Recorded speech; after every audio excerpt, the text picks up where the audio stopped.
अच्छा। बेटा, running application का मतलब ये है कि जब आप कोई भी एप्लीकेशन चलाते हैं मोबाइल पे या अपने डेस्कटॉप पीसी पे, लैपटॉप पे, किसी पे भी कोई भी एप्लीकेशन चलाते हैं, फॉर एग्जांपल जैसे माइक्रोसॉफ्ट वर्ड आपने ओपन कर दिया, कोई गेम ओपन कर दी, कुछ भी कर दिया, तो उसमें होता यह है कि आपको ऑपरेटिंग सिस्टम की सपोर्ट चाहिए होती है। ऑपरेटिंग सिस्टम नहीं होगा तो एप्लीकेशन नहीं चलेगी। ये फंक्शन ऑफ ऑपरेटिंग सिस्टम में भी था। ऑपरेटिंग सिस्टम का फंक्शन होता है कि वो सपोर्ट करता है, प्लेटफॉर्म प्रोवाइड करता है किसी भी application software. So basically, application software requires the operating system to provide a platform on which software can run successfully. तो ये दो तीन पॉइंट्स हैं, ये जरा इसके देख लीजिएगा। Application software will be under control of operating system and will need to access system software such as device drivers while it is running. अब फॉर एग्जांपल माइक्रोसॉफ्ट वर्ड में यूज कर रहा हूँ, तो माइक्रोसॉफ्ट वर्ड सॉफ्टवेयर को मैं without hardware तो use नहीं कर सकता। मुझे कम से कम कीबोर्ड तो लाजमी चाहिए, मैं अगर माउस और स्क्रीन को छोड़ भी दूँ तो उनके डिवाइस ड्राइवर्स को एक्सेस करना वो एप्लीकेशन सॉफ्टवेयर की मजबूरी होती है। और डिवाइस ड्राइवर या हमारा एक सिस्टम सॉफ्टवेयर है, तो कुछ सिस्टम सॉफ्टवेयर की सपोर्ट चाहिए होती है किसी भी एप्लीकेशन सॉफ्टवेयर को। And different part of operating system में need to be loaded in and out of RAM as a software runs. हो सकता है कि जब मैं कोई भी एप्लीकेशन ओपन करूं तो मेरी रैम ऑलरेडी फुल हुई हुई हो, तो अगर मैं कोई और एप्लीकेशन चलाऊंगा तो वो हमने मेमोरी मैनेजमेंट में देखा था कि वो बेसिकली वो क्या करता है कि रैम में से जो पुरानी एप्लीकेशन जो उसमें लोड हुई होती हैं वो उनको वहां से डिलीट करता है, फिर नई एप्लीकेशन की जगह बनाता है। वो फिर रैम में लोड होती है और वो हमारी एप्लीकेशन चलती है। तो ये एप्लीकेशन सॉफ्टवेयर जब रन होता है तो ये हमारे कुछ इसमें प्रोसेस बैकएंड पे हो रहा होता है। अच्छा, दूसरा है हमारा बूट स्ट्रैप लोडर। इसको हम बूटिंग प्रोसेस आप लोगों को पता होगा शायद, जब हम कंप्यूटर ऑन करते हैं तो जो बैकएंड पे हो रहा होता है उसको बूटिंग प्रोसेस होता है। वो बूटिंग प्रोसेस कंट्रोल जो करता है वो सॉफ्टवेयर होता है एक, ये बूटस्ट्रैप लोडर होता है। बूटस्ट्रैप लोडर रोम के अंदर स्टोर होता है, याद रखिएगा, ये रोम के अंदर होता है। और क्योंकि ये कभी भी चेंज नहीं होता, ये मैन्युफैक्चरर जो होते हैं वो इसको बनाते हैं, इसको डिज़ाइन करते हैं। फॉर एग्जांपल डेल का पीसी है तो डेल की जो मैन्युफैक्चरिंग टीम होगी, उसकी सॉफ्टवेयर टीम होगी, वही उसका बूटस्ट्रैप लोडर बनाएगी। ये चेंज नहीं होता, ये रोम के अंदर होता है। When a program start up, part of operating system need to be loaded into RAM. This is known as booting up the computer or a bootstrap loader. तो जब कंप्यूटर ऑन करते हैं बेसिकली उस प्रोसेस को में उसमें है, होता यह है कि हमारी हार्ड डिस्क जो होती है वो हमारी विंडोज में होती है। सॉरी, हार्ड डिस्क में हमारी विंडोज स्टोर होती है। जब हम विंडो इंस्टॉल करते हैं तो वो सी ड्राइव में स्टोर होती है। अब सीपीयू का कोई भी डायरेक्ट कनेक्शन हार्ड डिस्क के साथ नहीं होता, ठीक है। फॉर एग्जांपल मैं रैम को अगर बीच में से निकालूं, अब हार्ड डिस्क और सीपीयू का बीच में से कोई भी आपस में कोई कनेक्शन नहीं है। CPU can not access directly from secondary memory. हमने सेकेंडरी मेमोरी प्राइमरी मेमोरी के डिफरेंस में देखा था। तो उसके लिए हम ये करते हैं, हमें चाहिए होती है रैम। रैम का पर्पस ये है कि कोई भी जो रनिंग एप्लीकेशन है या आपका रनिंग सॉफ्टवेयर है वो रैम के अंदर होगा तो सीपीयू के पास, सीपीयू उसको एग्जीक्यूट कर सकेगा। अब प्रॉब्लम ये होती है कि जिस टाइम आप कंप्यूटर ऑन करते हो, स्विच ऑन करते हो, तो हमारी रैम खाली होती है, ठीक है। ये हमारे पास खाली होती है रैम। हार्ड डिस्क तक सीपीयू एक्सेस नहीं कर सकता। रोम एक हमारे पास मेमोरी बचती है जिसमें हमारा डेटा स्टोर रहता है जब आप कंप्यूटर स्विच ऑफ करें तब भी। तो इसलिए बूटस्ट्रैप लोडर जो है वो हमारे पास, हम उसको रोम के अंदर स्टोर रखते हैं। बूटस्ट्रैप लोडर वो प्रोग्राम है जो सारी functionality functionality of computer during the startup उसको कंट्रोल करता है। तो आप बूटस्ट्रैप लोडर जब चलेगा तो बेसिकली हार्ड डिस्क से विंडोज का कुछ पार्ट उठाएगा जो जरूरी है और उसको रैम के अंदर लोड कर देगा। जब रैम के अंदर लोड हो जाएगा तो फिर आप कंप्यूटर को यूज कर सकते हो। जो आप कंप्यूटर ऑन करते हो तो थोड़ा सा जो टाइम लग रहा होता है वो कंप्यूटर विंडो लोड होने में, ऑपरेटिंग सिस्टम लोड होने में, या मोबाइल अगर आप रीस्टार्ट करें तो शुरू में जो टाइम लगता है आईओएस लोड होने में या एंड्रॉयड जो भी है, तो वो उसको हम बूटिंग प्रोसेस कहते हैं। तो वो सारा काम जो कंट्रोल करता है वो बूटस्ट्रैप लोडर करता है और स्टोर ये रोम के अंदर होता है। तो ये तो इसकी कहानी है। अब basic input output system BIOS. BIOS is a firmware. Firmware वो सॉफ्टवेयर होता है जिसका एक ही पर्पस होता है और जो किसी रोम के अंदर हम स्टोर करते हैं, वो चेंज नहीं होता। Stored in E E ROM electrically erasable ROM जिसको हम कहते हैं, which handles the startup of the computer's motherboard. Motherboard जब आप कंप्यूटर ऑन करते हैं तो वैसे मदरबोर्ड को इलेक्ट्रिसिटी हर वक्त सप्लाई रहती है, ठीक है। उसके जो सेल होते हैं, मदरबोर्ड में एक सेल लगा होता है, वो उसको इलेक्ट्रिसिटी मतलब एनर्जी प्रोवाइड करता रहता है। मदरबोर्ड में आपकी रोम जो है उसको इलेक्ट्रिसिटी चाहिए होती है हर टाइम, ताकि वो डेटा रिटेन कर सके, तो उसमें डेटा स्टोर रहता है। तो बायोस एक ऐसा फर्मवेयर है जो कि हैंडल करता है आपके कंप्यूटर के स्टार्टअप के दौरान मदरबोर्ड के फंक्शंस को। मदरबोर्ड का फंक्शन ये होता है कि सारी डिवाइसेस उसके ऊपर कनेक्ट हैं या नहीं। वो चेक करता है रैम सही कनेक्टेड है नहीं है, हार्ड डिस्क कनेक्टेड है नहीं है, क्योंकि ये दोनों नहीं कनेक्टेड होंगी तो आपका कंप्यूटर नहीं चलेगा। अगर कोई प्रॉब्लम हो तो वो फिर एरर मैसेज डिस्प्ले कर देता है। Function of BIOS tells the computer where the storage device that holds the operating system can be found। तो बायोस अगर आप कंप्यूटर में देखें, बायोस की सेटिंग में आप खुद भी जा सकते हैं। आप जब कंप्यूटर ऑन करते हैं तो एक मैसेज डिस्प्ले होता है, प्रेस डेल और F2 टू एंटर सेटअप।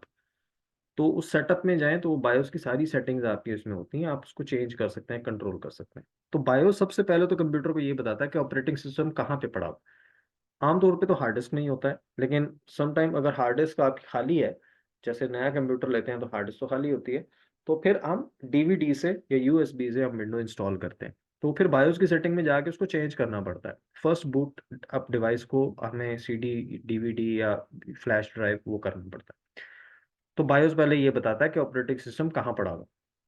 दूसरा, वो लोड करता है part of operating system that is needed and execute. तो वो ऑपरेटिंग सिस्टम के उस पार्ट को जो जरूरी है, ऑब्वियसली पूरी की पूरी विंडो हम रैम में उठा के नहीं डाल सकते, उसके वो फंक्शंस जो हमें जरूरत है सिर्फ वही डिस्प्ले होते हैं, ठीक है। और बेटा ये रनिंग एप्लीकेशन में इतना ही है, ठीक है। बाकी ये ई पी रोम है। ई पी रोम क्या होता है? Why we use E P ROM to store bio program, ये इसके बारे में है, ठीक है। तो ये ऐसा चित्र इंपॉर्टेंट है नहीं, वैसे देख लें। Stands for electrically erasable programmable read only memory. अब इलेक्ट्रिकली इरेजेबल का मतलब है कि आप उसमें, जैसे मैं यहाँ से कुछ भी ये डिलीट कर देता हूँ तो ये मैंने इलेक्ट्रिकली इरेज किया, ठीक है, हार्ड डिस्क से ये इरेज नहीं हुआ। तो इलेक्ट्रिकली इरेजेबल और प्रोग्रामेबल का मतलब है कि आप उसमें चेंजेस भी कर सकते हो, और रोम तो रीड ओनली मेमोरी होती है। EEPROM is a flash memory chip that its contents are not deleted when the computer is powered off। तो इसके कंटेंट डिलीट नहीं होते जब भी आप उसको पावर ऑफ करोगे। इट कैन बी री रिटर्न, अब क्योंकि प्रोग्रामेबल है तो उसका मतलब है कि हम उसको रीराइट कर सकते हैं, अपडेटेड और even deleted bye a user. Erasable, अगर आप ये इसके सिर्फ नाम ही याद रख लें तो इसके बारे में 3-4 स्टेटमेंट्स वैसे ही बन जाती हैं। पहली तो रीड ओनली मेमोरी है तो डेटा डिलीट नहीं होगा उसमें से, सॉरी रोम है तो डिलीट नहीं होगा उसमें से डेटा। प्रोग्रामेबल है मतलब आप चेंज कर सकते हो, इरेजेबल है मतलब आप डिलीट कर सकते हो। BIOS are stored on EEPROM so that user can make changes in the settings of the computer। तो क्योंकि हमें सेटिंग्स चेंज करनी पड़ती हैं बार बार, इसलिए हम उसको जो स्टैंडर्ड रोम होती है उसके अंदर स्टोर नहीं करते, EEPROM में करते हैं, ताकि आप उसको अगर सेटिंग चेंज करना चाहो तो वो भी कर सकते हो। तो इस क्वेश्चन का आंसर बेसिकली ये है, ये जो है why we use EEPROM to store bio program, उसका आंसर ये है, ठीक है। ऊपर डिस्क्रिप्शन है EEPROM। How bio setting can be set to default settings. अच्छा, बायो सेटिंग को अगर डिफॉल्ट सेटिंग में चेंज करना हो तो बेसिकली बायो सेटिंग स्टोर्ड जो होती है वो सीमॉस चिप में होती है। CMOS is powered up all the times via rechargeable battery on the motherboard. Therefore, BIOS setting would be reset if the battery was removed or disconnected for some reason। अच्छा, simple wording में बताऊं तो वो आप system unit खोलें, उसका cell निकालें, वापस डाल दें, वो डिफॉल्ट सेटिंग में चला जाएगा, ठीक है। सेल जो मदरबोर्ड के ऊपर था उसको निकाल के वापस लगा दो तो आपकी डिफॉल्ट सेटिंग में वापस चला जाएगा। तो सिंपल वर्डिंग में यही है, बाकी इसकी वो कहानी लिखी हुई है वो देख लीजिएगा। बेटा ये क्लियर है? जी सर ठीक है। ठीक है। और क्या था? सर वो ब्लॉक चेनिंग। Block चेनिंग, digital currency.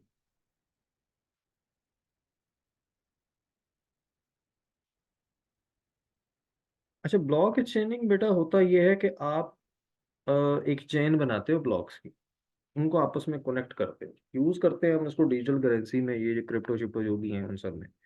और ब्लॉकचेनिंग का पर्पस ये होता है कि आपका जितना भी डेटा है वो सिक्योर रहे, क्योंकि करेंसी आप वो ऑब्वियसली मनी है, जो जहाँ पे पैसे होते हैं वहाँ पे क्राइम तो इन्वॉल्व होता है, वहाँ पे हैकर भी इन्वॉल्व होते हैं। तो उसको सिक्योर करने के लिए ब्लॉकचेनिंग को यूज करते हैं।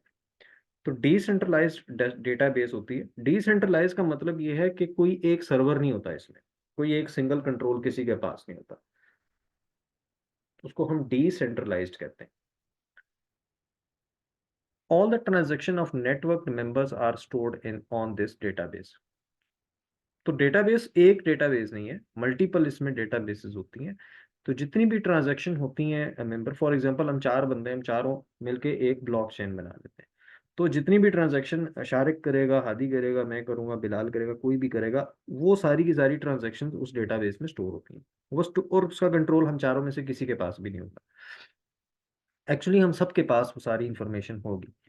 Blockchain consists of a number of interconnected computers, but they are not connected to a central server. वो आपस में इंटरकनेक्ट तो होंगे लेकिन सेंट्रल सर्वर कोई भी नहीं होगा।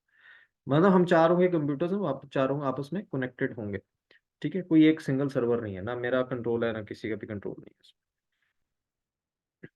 है। All transaction data is stored on all computers in the blockchain. तो जितनी भी ट्रांजैक्शन डेटा होगा, फॉर एग्जांपल मैं कोई सेल परचेज करता हूँ, ऑनलाइन करता हूँ, मैं कोई चीज ऑर्डर करता हूँ और मैं क्रिप्टो से उसको पे करता हूँ, तो जो मैं ट्रांजैक्शन मेरे वॉलेट में से जो कॉइन्स कम होंगे और जो ट्रांजैक्शन होगी मैंने किसको भेजा, कितने आप मेरे कॉइन्स उसमें स्पेंड हुए, वो सारी इंफॉर्मेशन सबके पास जाएगी। आप तीनों फ्लैट, अब मैं चारों की एग्जांपल ले रहा हूँ कि हम चारों का एक ब्लॉकचेन है, तो आप तीनों को भी वो इंफॉर्मेशन ट्रांजैक्शन की जाएगी। Whenever a new transaction takes place, all the network computer get a copy of the transaction. This effectively remove the risk of security issues such as hacking. तो उससे यह है कि हैकिंग का आपका वो प्रॉब्लम वो नहीं रहता, कि उसमें कोई छुप के वो नहीं कर सकता। हाँ, इसमें प्राइवेसी का इशू होता है कि जो भी ट्रांजेक्शन मैं कर रहा हूँ सबके पास जा रही है, लेकिन यह है कि वो इनक्रिप्टेड होता है, कोई ऐसा जितनी वो ये भी नहीं कि मेरी सारी डिटेल चली जाएगी उसमें। लेकिन यह है कि हैकिंग से आप बच जाते हो। हैकिंग से कैसे बच जाते हैं इसमें, बिकॉज वो इंफॉर्मेशन सबके पास जा रही है। तो अगर कोई एक जगह से डेटा मेरा हैक होके वो डिलीट कर भी देता है तो बाकी सबके पास इंफॉर्मेशन रहेगी। तो ये होती है ब्लॉकचेन का मेन कॉन्सेप्ट। ठीक है, एप्लीकेशंस इसकी ये हैं: smart contracts, crypto currency, research, और फार्मास्यूटिकल कंपनीज, खास तौर पे जो आपकी मेडिसिन वाले होते हैं, पॉलिटिक्स, एजुकेशन, जहाँ पे आपको ज़्यादा सिक्योरिटी चाहिए वहाँ पे आप उसको यूज़ करेंगे। लेकिन हमारा काम सिर्फ क्रिप्टो करेंसी से रिलेटेड है तो हम इसी को देखेंगे। अब ब्लॉकचेन काम कैसे करता है? Whenever a new transaction takes place, a new block is created. जब भी कोई एक ट्रांजैक्शन होगी तो एक नया ब्लॉक क्रिएट हो जाएगा। उस ब्लॉक में कौन कौन सी इंफॉर्मेशन होगी? सबसे पहले तो डेटा होगा।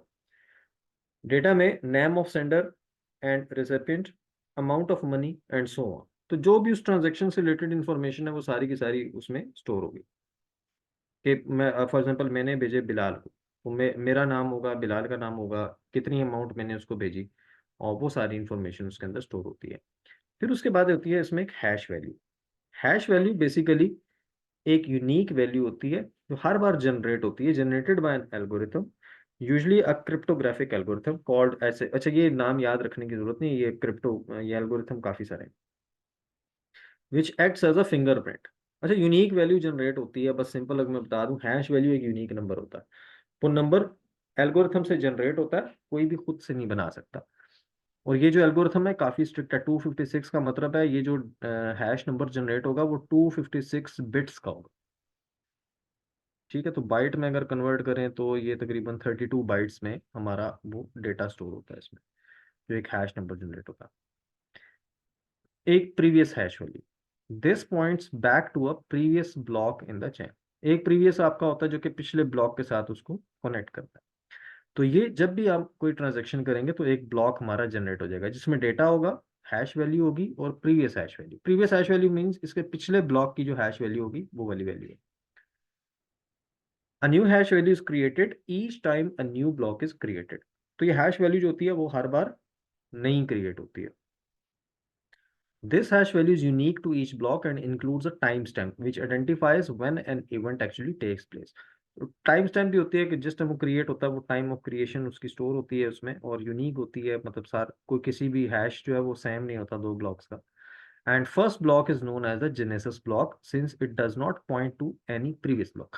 और जो पहला आपका ब्लॉक होगा उसको हम जेनेसिस ब्लॉक कहते हैं। फॉर एग्जाम्पल ये जो डायग्राम नीचे बनी हुई है, इसमें ये जो पहला ब्लॉक है नंबर 1, ये जेनेसिस ब्लॉक है, क्योंकि इससे ये किसी प्रीवियस वाले को पॉइंट नहीं कर सकता, ये खुद खुद ही पहला है, तो प्रीवियस इससे होता ही नहीं है कोई। तो ये तो ब्लॉक चेन की कुछ पॉइंट्स है मेन, कि जब ब्लॉक चेनिंग में आपका काम होता कैसे है। बेटा यहाँ तक क्लियर है? यहाँ तक क्लियर है तो आगे चलते हैं। जी सर ठीक है। What will happen if any block is change. अच्छा, अब होगा क्या अगर कोई भी ब्लॉक हमारा चेंज होता है तो, if any block is change in some way it will cause the value of the hash to change. अगर ब्लॉक कोई भी चेंज होता है तो हैश जो है वो उसकी वैल्यू चेंज हो जाएगी। अब हैश की वैल्यू क्यों चेंज होगी? बिकॉज ब्लॉक में जब भी ये इसका एल्गोरिथम होता है कि हैश वैल्यू जनरेट होगी किसी भी ट्रांजैक्शन के केस में। तो अगर आप किसी हैश में किसी वैल्यू को चेंज करते हैं, ब्लॉक में चेंज करते हैं, तो वो कंसिडर ये करता है कि आपने कोई नई ट्रांजैक्शन कर दी है। इन दैट केस वो उसकी हैश वैल्यू को चेंज कर देगा। तो अगर तो नई ट्रांजैक्शन है तो नया ब्लॉक बन के साथ लग जाएगा। अगर तो आपने इसी में मॉडिफिकेशन की है तो हैश वैल्यू इसकी चेंज हो जाएगी। It makes all the blocks beyond to it to be invalid because the chain is broken between consecutive blocks. अब फॉर एग्जांपल इस ये अगर आप ये डायग्राम देखें, ये ऊपर हैश वैल्यूज लिखी हुई है, नीचे प्रीवियस ब्लॉक की लिखी हुई है। नाउ लेट्स सपोज नंबर कोई भी हैकर नंबर 4 के डेटा को चेंज करता है। नंबर 4 की जो हैश वैल्यू है वो है डबल F12। अब ये वैल्यू चेंज हो जाएगी, ठीक है। ये वैल्यू यहाँ पे चेंज हुई है लेकिन 5 की चेंज नहीं होगी ना, इसके पास तो डबल 5 1 2 है, इसकी लेट्स सपोज डबल F13 हो जाएगी। तो दोनों वैल्यूज आपकी मैच नहीं होंगी, तो 4 से आगे जितने भी ब्लॉक्स हैं उन सब की वो चेन टूट जाएगी। This will prevent tampering for, इसमें तो इसका मतलब कोई इसमें कोई चेंजेस नहीं कर सकता कोई। बेटे कहानी समझ आई? सही है सर। ये तो ये ब्लॉक चेनिंग इस तरीके से बेसिकली सिक्योरिटी प्रोवाइड करती है कि अगर कोई भी उसमें टेम्परिंग करता है, कोई भी चेंज करता है, तो उसकी हैश वैल्यू चेंज होगी। हैश वैल्यू चेंज हो जाएगी तो उससे आगे जितने भी आपके ब्लॉक्स हैं वो सारे के सारे, उसकी चेंज जो है वो ब्रेक हो जाएगी, वो सारे इनवैलिड हो जाएंगे। What is meant by the term proof of work, how it helps to prevent creating string of blocks. अच्छा, प्रूफ ऑफ वर्क एक टर्म यूज होती है, वो जरा देख लेते हैं इसमें। Computer nowadays are so fast that it is possible to quickly create a whole new string of blocks. अब कंप्यूटर की स्पीड काफ़ी फास्ट है, तो ये हमारे पास हो सकता है कि वो सारे के सारे ब्लॉक ही नए बना दे। ठीक है, वो सबके हैश वैल्यू जो है वो मैच करके चेंज करके वो सारा कुछ इसमें क्रिएट कर दे। Therefore recreate a new chain of for hacking purpose. हो सकता है कि कोई हैकर अपना ब्लॉक पूरी चेन बना के तो उसमें हैकिंग पर्पस के लिए उसको यूज कर ले। तो इसको प्रिवेंट कैसे करते हैं? It can be prevented by proof of work. It ensures that it takes 10 minutes to determine the necessary proof of work for each block before it can be added to the chain. तो ये basically इसलिए करते हैं, proof of work basically होता है, वो ये ensure करता है कि 10 मिनट लगेंगे जब भी अगर आपने नया ब्लॉक क्रिएट किया, ऐड करना है उसको 10 मिनट से ही। ठीक है, अगर आपने क्रिप्टो करेंसी में अगर यूज की हुई है या आपने उसको कोई ट्राई किया है उसको, तो उसमें आमतौर पे वो आधा घंटा लेते हैं। आपके अकाउंट क्रिएट वेरिफिकेशन के चक्कर में वो तो आपसे वेट कराते हैं, वो 30 मिनट्स वो लेते हैं आप, फिर आपका अकाउंट बनता है, तो आपका ब्लॉक जो है वो उस चेन में ऐड होता है। लेकिन 10 मिनट्स अप्रोक्सीमेटली वो मिनिमम लेते हैं। Now this process is monitored by paid miners.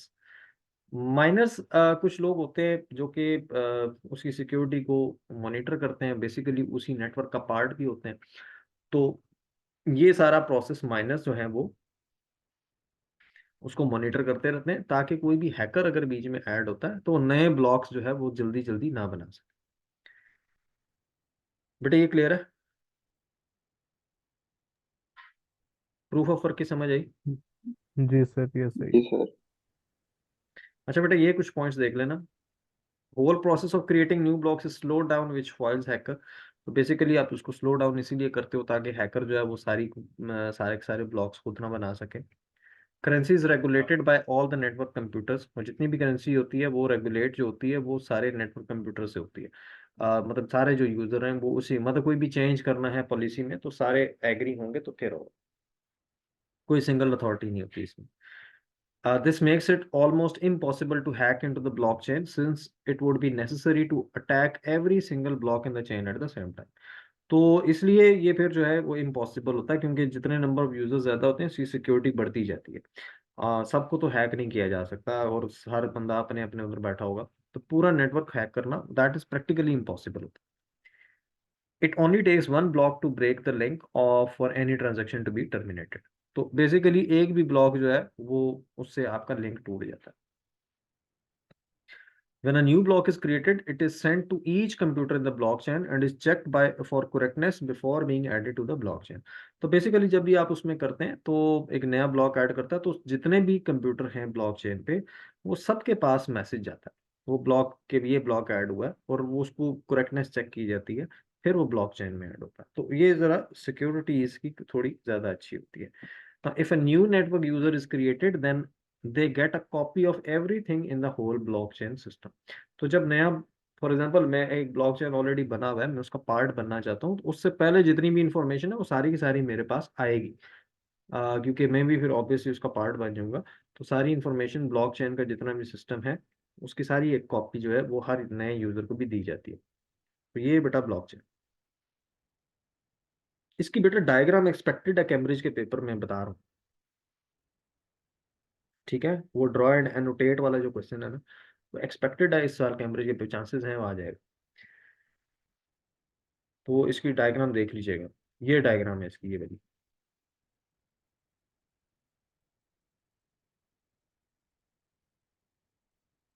जी बेटा, और कुछ? सर वो चैप्टर 6 में क्या नाम था उसका, कंपोनेंट्स ऑफ एक्सपर्ट सिस्टम करवा लें। बस वो आखिरी टॉपिक है, फिर पेपर 1 हो जाएगा। अच्छा, एक्सपर्ट सिस्टम।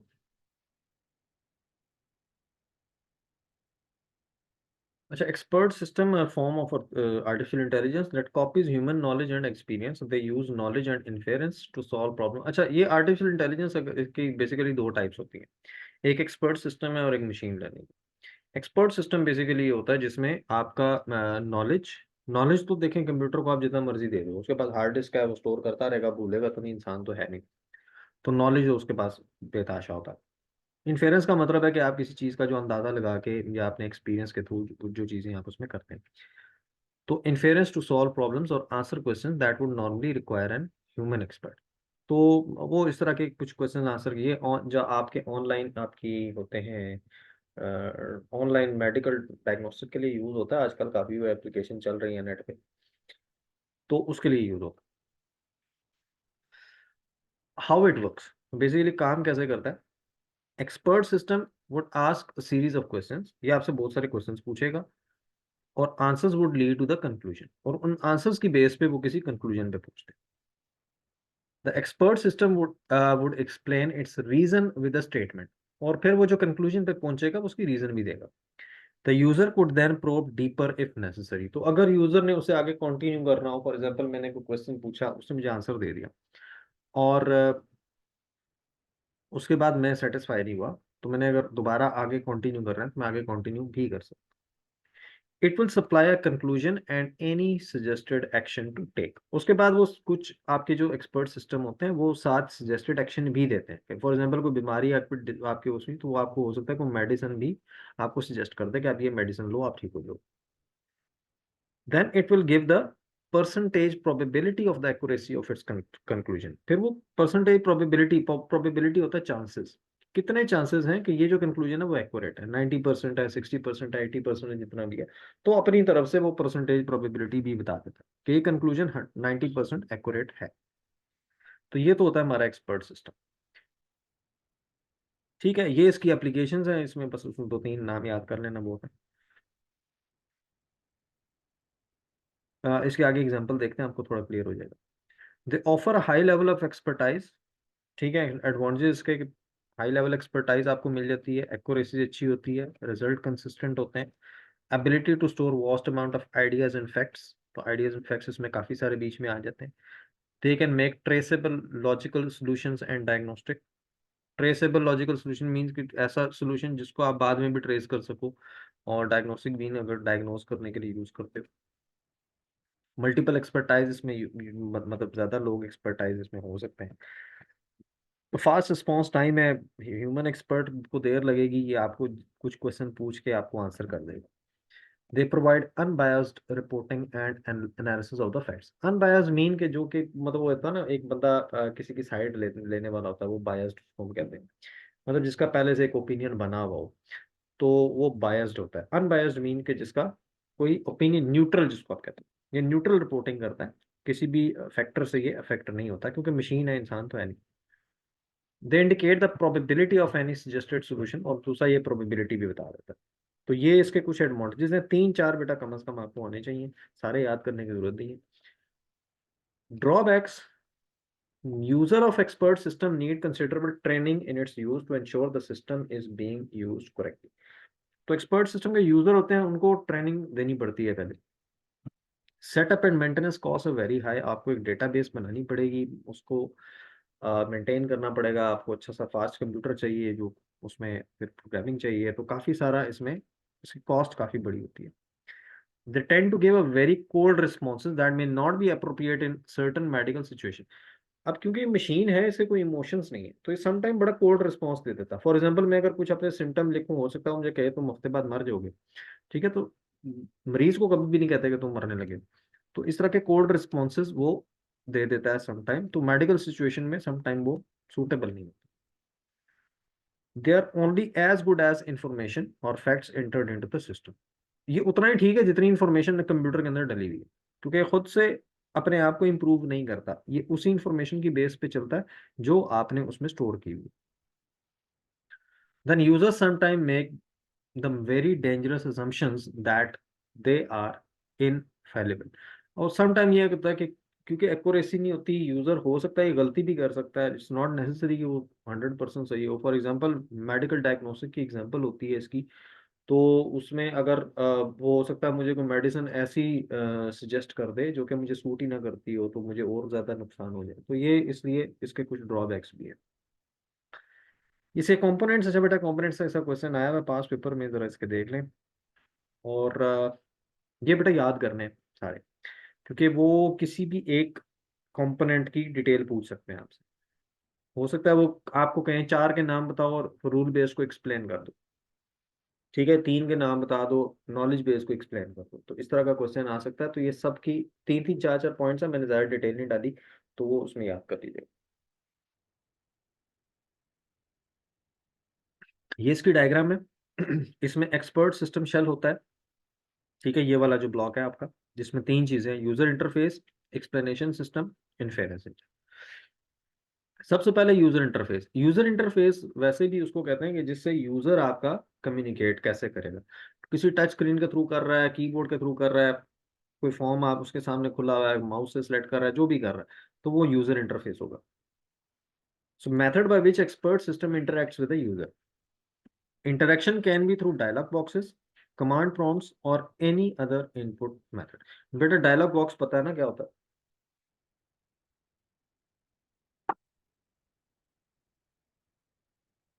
बेटा डायलॉग बॉक्स पता है? नहीं सर। छोटी सी विंडो होती है जिसमें आप यस नो करके कोई आंसर करते हो, ठीक है, जैसे कोई मैसेज डिस्प्ले होता है ना कंप्यूटर के ऊपर, आपका कोई एरर वगैरह आ जाए, तो वो डायलॉग बॉक्स होता है। वही है। कमांड प्रॉम्प्ट्स मतलब आप कमांड टाइप कर, यूजर कर सकता है उसमें, या कोई भी इनपुट मेथड, वो टच स्क्रीन से करे, माउस से करे, वो डिपेंड करता है एप्लीकेशन के ऊपर। Questions being asked usually only have yes no answer and are based on the response to the previous question. तो बेसिकली इसका जो क्वेश्चंस पूछे जाते हैं, उसका जो आंसर होता है वो सिर्फ यस और नो में ही होता है, ठीक है, और हर क्वेश्चन जो है वो पिछले क्वेश्चन से रिलेटेड होता है। तो ये होता है यूजर इंटरफेस। अब यूजर इंटरफेस का काम ये है कि यूजर से इंफॉर्मेशन लेनी है, जितने भी क्वेश्चन एक्सपर्ट सिस्टम पूछेगा, यूजर उसका आंसर करेगा, with the help of user interface. अब ये इंफॉर्मेशन जाती है आगे इन्फेरेंस इंजन के पास। Inference engine acts like a search engine, वो सर्च इंजन की तरह काम करता है। It examines the knowledge base for information और data that matches the queries. तो ये बेसिकली एक्सप्लेनेशन सिस्टम जो आपका ये नॉलेज बेस है जिसमें सारी इंफॉर्मेशन आपने स्टोर की है, तो वो नॉलेज बेस से इंफॉर्मेशन को एग्जामिन करता जाएगा।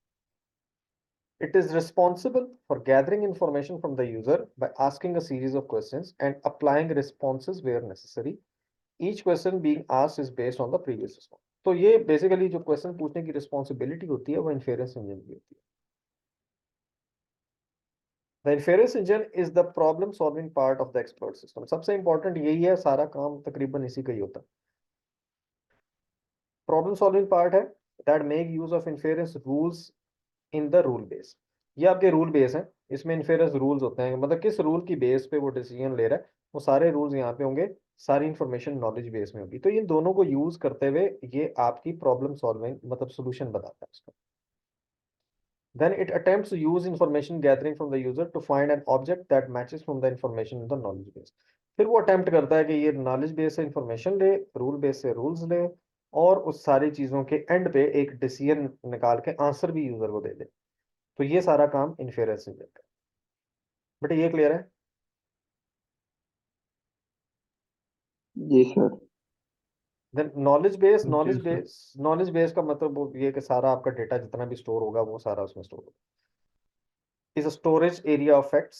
It stores all the knowledge about an area of expertise obtained from number of expert resources। अच्छा, एक्सपर्ट रिसोर्सेज कोई भी हो सकते हैं, कोई मतलब बंदे भी हो सकता है कोई एक्सपर्ट डॉक्टर्स हो, उनसे ओपिनियन लिए गई हो और नॉलेज बेस में डाली हो, इंटरनेट से या एनसाइक्लोपीडिया से, विकीपीडिया से, कहीं से भी उठा के नॉलेज बेस में आप इंफॉर्मेशन डालते हो, लेकिन अथेंटिक होनी चाहिए। And then it is basically a collection of objects and their attributes। तो इसमें ऑब्जेक्ट्स और उनकी प्रॉपर्टीज वो सारी की सारी होती है। अच्छा, अब ये देखें, ये पहले ये रूल बेस वगैरह में एक्सप्लेन कर दूं, फिर ये एक्सपर्ट सिस्टम काम कैसे करता है वो देखते हैं, एग्जांपल बाद में देखते हैं। Rule base is a set of inference rules, इसमें सारे के सारे रूल्स होते हैं।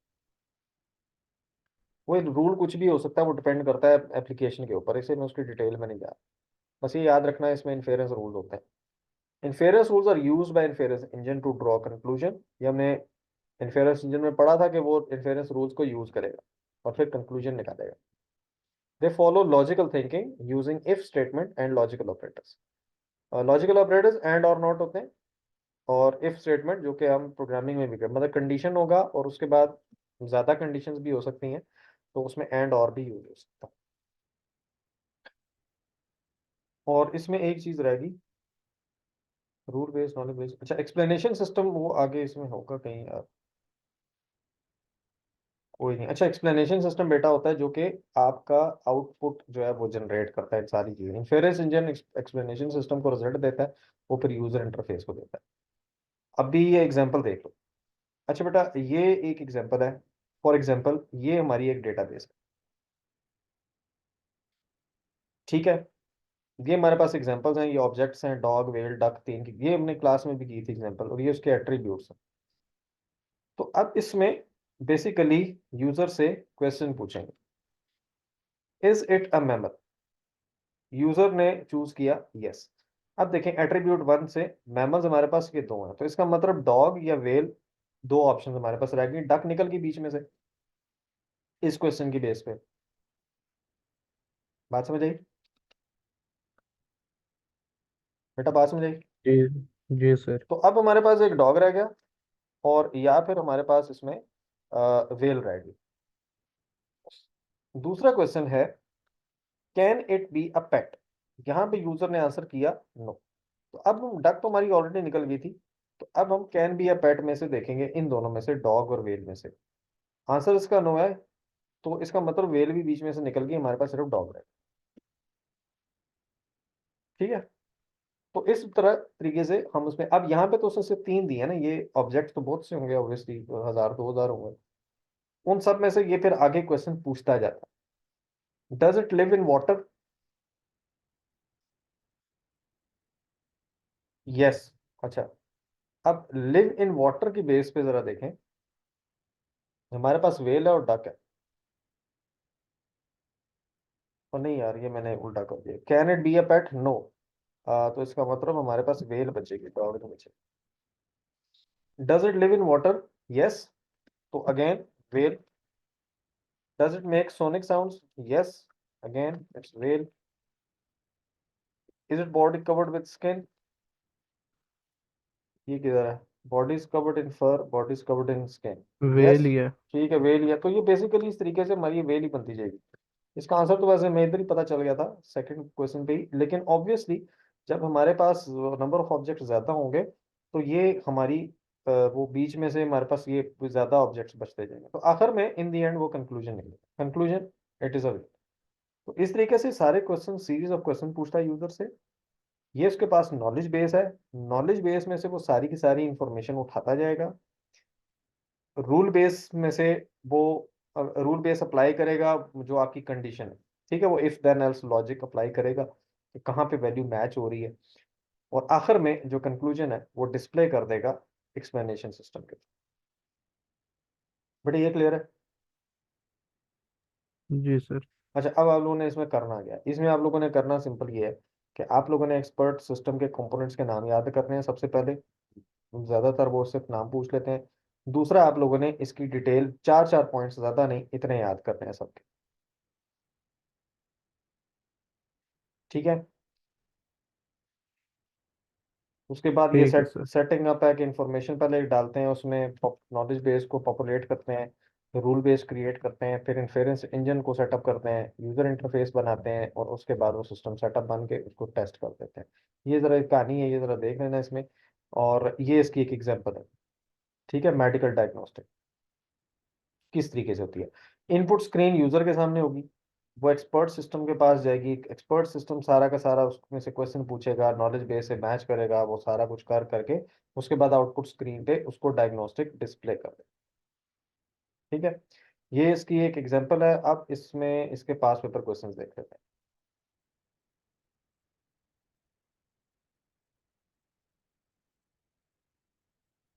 नींद तो नहीं आई भी आज?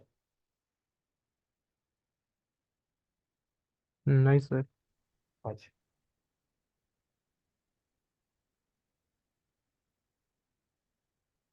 अच्छा यार, इसमें जो क्वेश्चन आए ये देखें। The rule based and interference engine are two components of expert system. Identify the two other components of an expert system. तो आपने बाकी दो के नाम लिखने हैं, इसलिए मैंने कहा कि पहले तो नाम याद करने हैं कंपोनेंट्स सबके, और उसके बाद describe the role of rule base in an expert system, और इस तरीके से आपने उसका रूल बेस का रोल बताया। तो इसको इस तरीके से बेटा प्रिपेयर करना। आर्टिफिशियल इंटेलिजेंस में से और क्या था? Business as a system that is described as having artificial intelligence, state one of the main characteristics of AI system. उसके एक कैरेक्टरिस्टिक बताना है। उसके बाद ये एक्सपर्ट सिस्टम में आ गया हाउ इट ऑपरेट्स। ठीक है, आपने इसको एक्सप्लेन करना है। 6 मार्क्स का है तो उसके में बताना है कि यूजर से वैल्यू लेता है, क्वेश्चन पूछता है, उसके बाद with the help of 7 components के नाम भी लिखने हैं इसमें। That gather information from the user using user interface. और उसके बाद it the information goes to the inference engine. It compares the value using the knowledge base and rule base, and then draw a conclusion and send it to the user with the help of explanation system. तो ये आपने सारे components का purpose उसमें बताना है इसमें। Fill in the blank.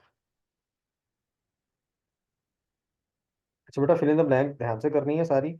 सबसे टेक्निकल क्वेश्चन होता है, हम इसको बहुत इजी समझते हैं। ठीक है, इसमें सबसे ज्यादा गलती होती है, क्योंकि इसमें एक गलती हुई तो 2 नंबर कटते हैं, ये याद रखना। अच्छा जी, अब इसमें जरा ये फिल इन द ब्लैंक करके देखें, सॉल्व करते हैं यार। Expert system has a dash that contains a list of facts. knowledge base. ठीक नॉलेज बेस। ठीक है, the dash applies the dash to the dash to reach a diagnosis for the repair of car.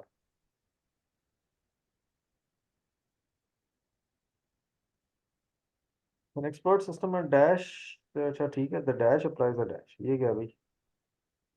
Sir ये the inference rule engine। Base applies the. हाँ, rule base.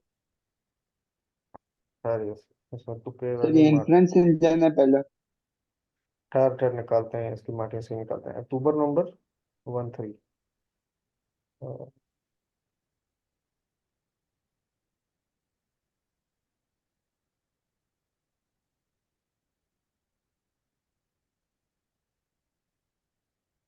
Question number 10।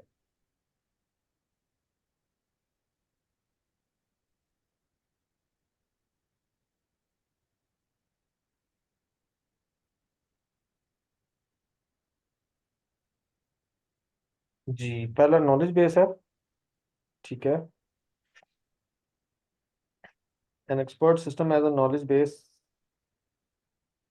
और दूसरा inference engine.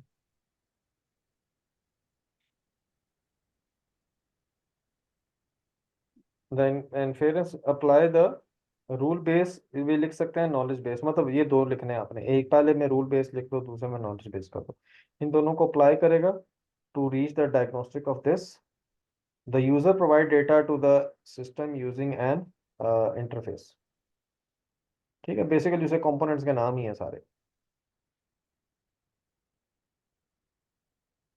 Expert system has machine learning capabilities. Describe what is meant by machine learning capabilities. अच्छा बेटा, machine learning इसका next topic है, मतलब artificial intelligence की जो दूसरी टाइप है वो मशीन लर्निंग। ठीक है, क्वेश्चन क्या है? मशीन लर्निंग कैपेबिलिटीज, ये इसकी डेफिनेशन है बेटा, ये इसकी कैपेबिलिटीज है। अल्लाह अल्लाह खैर होता है इसमें। ये क्वेश्चन किसका है? अच्छा, इसी का बी पार्ट है।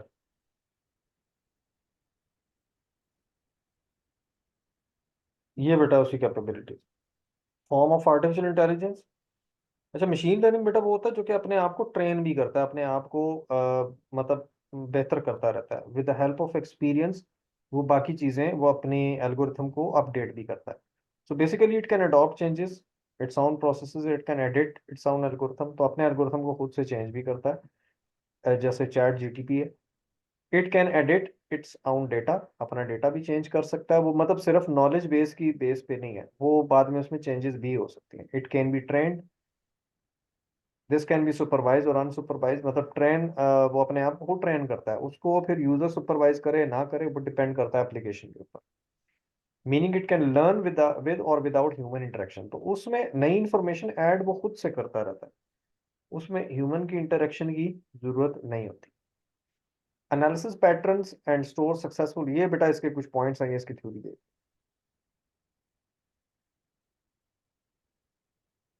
ये सुपरवाइज अनसुपरवाइज के पॉइंट्स लिखे, मैं तो 3-4 पॉइंट्स इसमें से लिखने हैं। बस यही क्वेश्चन आए हैं इसके। ये वैसे भी नए सिलेबस में, पुराने में से कुछ भी नहीं मिलेगा आपको।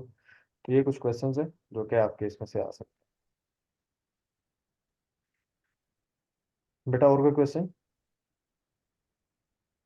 बस सर यही था। चलो ठीक है। चलो बेटा, बेस्ट ऑफ लक। बाकी अगर अब क्या हो सकता है।